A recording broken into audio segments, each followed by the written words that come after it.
Class.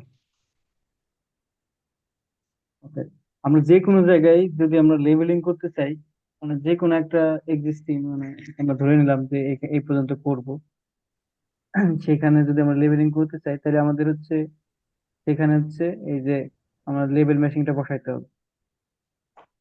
ঠিক আছে? Labelling machine বসানোর পরে এখানে এই যে এটা আমরা জানি, এটা আমাদের জানা থাকবে। কিভাবে জানবো? কারণ হচ্ছে মিন সি লেভেল এটা, এটা থেকে কতটুকু হাইটে আছে এটা বিভিন্ন পদ্ধতিতে জানা যায়। ঠিক আছে, যদি আমি এটা জানা থাকি, এটা হচ্ছে আমাদের রেফারেন্স লাইন থেকে, অর্থাৎ আমরা এখান থেকে একটা রেফারেন্স লাইন হিসেবে শুরু করতেছি আর কি, যে এখানে আমরা বসাইলাম। ঠিক আছে, এটা কিন্তু এই এই মানটা আমাদের লাগবে না। তারপর আমরা আমরা জাস্ট এই মানটা, এই যে এইটা, এই ব্রেঞ্চ মার্ক, এইটা জানার জন্য আমরা হচ্ছে এখানে বসাইছি। এখন আমরা কিভাবে জানবো? এখানে হচ্ছে রিডিউস লেভেলে, যে এখানে রিডিউস লেভেল আছে, আর আছে কেটে গেছে।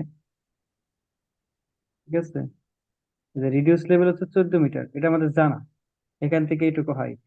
এখন আমাদের ইনস্ট্রুমেন্ট হাইট যদি হয় এক্স, ঠিক আছে, আমার সাথে একটু কথা বলতে হবে।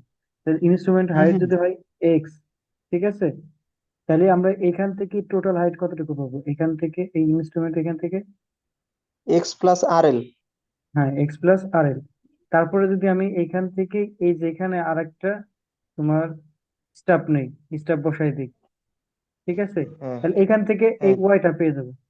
এই ওয়াইটা পেয়ে গেলাম। তাহলে আর L plus X plus X minus, minus Y. যদি করি তাহলে কি আমরা এখান থেকে এইটুকু ডিস্টেন্স পেয়ে যাবো না? হুম।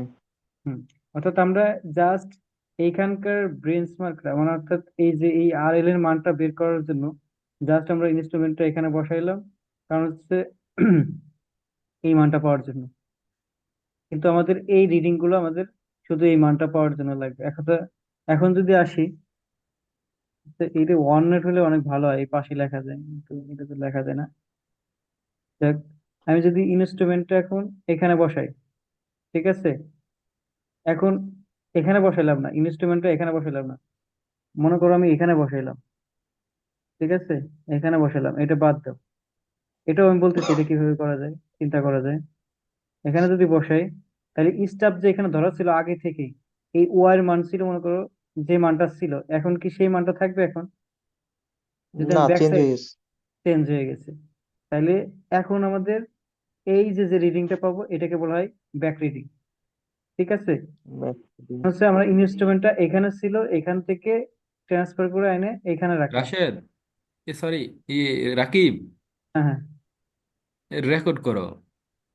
আর রেকর্ড করা চলতেছে, সমস্যা নেই। চলতেছে। হ্যাঁ, তাহলে এখন দেখো, তাহলে এইখান থেকে প্রথমে আমি ওয়ার এই স্টেপটা নিয়েছিলাম, তাহলে আবার ইনস্ট্রুমেন্টটা এই স্টেপের এই পাশে এসে বসাইলাম। দেখো মানে এখানে যদি এখানে বসাই, তাহলে কি এখানে চেঞ্জ হয়ে যাবে না মানটা? হুম। ওকে, চেঞ্জ হয়ে যাবে। আবার দেখো এখান থেকে যদি আমি এই যে এখানে যদি নেই, তাহলে এখানে একটা মান পাবো। এগুলো চিন্তা করার দরকার নেই, আমি জাস্ট নিজের মতো করে বলতেছি। তাহলে এখানে আরেকটা মান পাবো। আবার যদি এই পর্যন্ত করা যায়, তাহলে এখানে একটা মান পাবো। তাহলে প্রথম যে মানটা এই যে এখানে পাইলাম, এটা হচ্ছে ব্যাক রিডিং। তারপর এটা ইন্টারমিডিয়েট এবং লাস্টে যদি থাকে, লাস্টেরটা হচ্ছে তোমার ফর রিডিং। তাহলে আমাদের প্রথম দুটো কনসেপ্ট হচ্ছে জিনিসটা জানতে হবে, ব্যাক সাইড রিডিং কোনটা, ইন্টারমিডিয়েট রিডিং কোনটা, এবং ফর সাইড রিডিং কোনটা। এখন হচ্ছে আমরা যদি প্রথম এই যে ইনস্ট্রুমেন্টটা এখানে বসালাম, এখানে বসানোর পরে আমরা একটা, এই যে আমরা তো লেবেলিং মেশিনটা দেখছি, এটা কিন্তু ঘোরানো যায়, ওটা ব্যাকেও নেওয়া যায়, আবার সামনের দিকেও এটা নেওয়া যায়, মানে রিডিং নেওয়া যায়। আমরা মনে করি এখানে ইনস্ট্রুমেন্টটা বসালাম, ইনস্ট্রুমেন্টটা বসায় এইখানকার আগে, এই আগে ইনস্ট্রুমেন্টটা এখানে ছিল, এখানে যে রিডিং পাইছি ওই রিডিং এর সাথে কিন্তু এখন যে ইনস্ট্রুমেন্টটা বসাইছে ওই রিডিং মিলবে না। তার জন্য এইটা হচ্ছে ব্যাক সাইড রিডিং।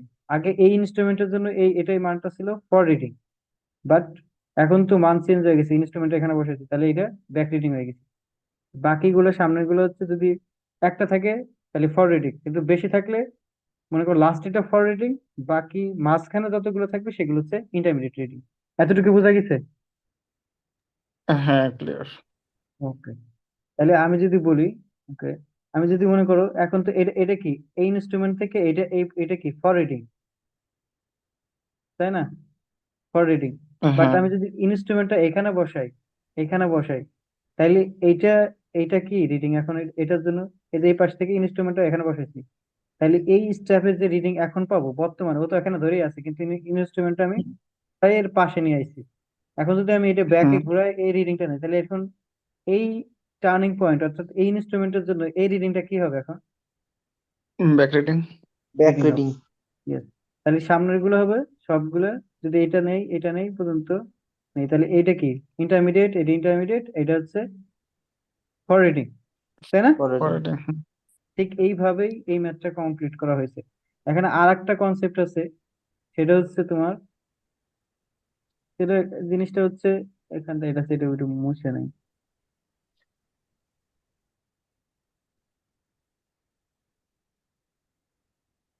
ঝামেলা আছে। এই ওয়ান নোট অনেক ইজি, কিন্তু এগুলো যে ইজিলি করা যায় না। তাহলে দেখো এইখানে হচ্ছে তোমার এই যে এখান থেকে এই ডিস্টেন্স, ওকে, আমি এটা নিজে আঁকাই তারপরে বোঝা যাবে। এটা হচ্ছে ডেটাম, এটা ডেটাম ধরলাম নিচেরটা। আর হচ্ছে আমি এখানে স্টাফ বসাইছি, সরি লেভেলিং মেশিনটা বসাইছি। ঠিক আছে, এখানে একটা স্টাফ ধরলাম, এখানে একটা স্টাফ ধরলাম, এইখানে এটা হচ্ছে আর এল, এটা হচ্ছে আর এল। ঠিক আছে, ওকে। যখন একটু রাইজে আছে তখন স্টাফ রিডিং কি বেশি পাওয়া যাবে না কম পাওয়া যাবে? দেখো তো, এই যে একটু রাইজে আছে, তখন এই স্টাফ রিডিং এখান থেকে তো এই স্টাফ রিডিং এটা, তাহলে এটা কি বেশি পাওয়া যাবে না কম পাওয়া যাবে যে এটার তুলনায়? এই যখন লো এতে আছে স্টাফ, কম পাওয়া কম পাওয়া যাবে। যাবে। হ্যাঁ এটা কিন্তু যখন রাইজে থাকে তখন স্টাফ রিডিং কম পাওয়া যায়, আর যখন লো এ থাকে স্টাফ রিডিং বেশি পাওয়া যায়। কিন্তু বিপরীতটা হচ্ছে তোমার দেখো, এই যে রিডিউস লেভেলটা ডেটাম থেকে কিন্তু এই যে রাইজে থাকলে বেশি। বেশি, আর হচ্ছে লো এ থাকলে থেকে রিডিউস লেভেল কম। ঠিক আছে, এই কনসেপ্ট একটু বুঝতে হবে, এটা কি বুঝতে পারছো? হুম। হ্যাঁ। ওকে।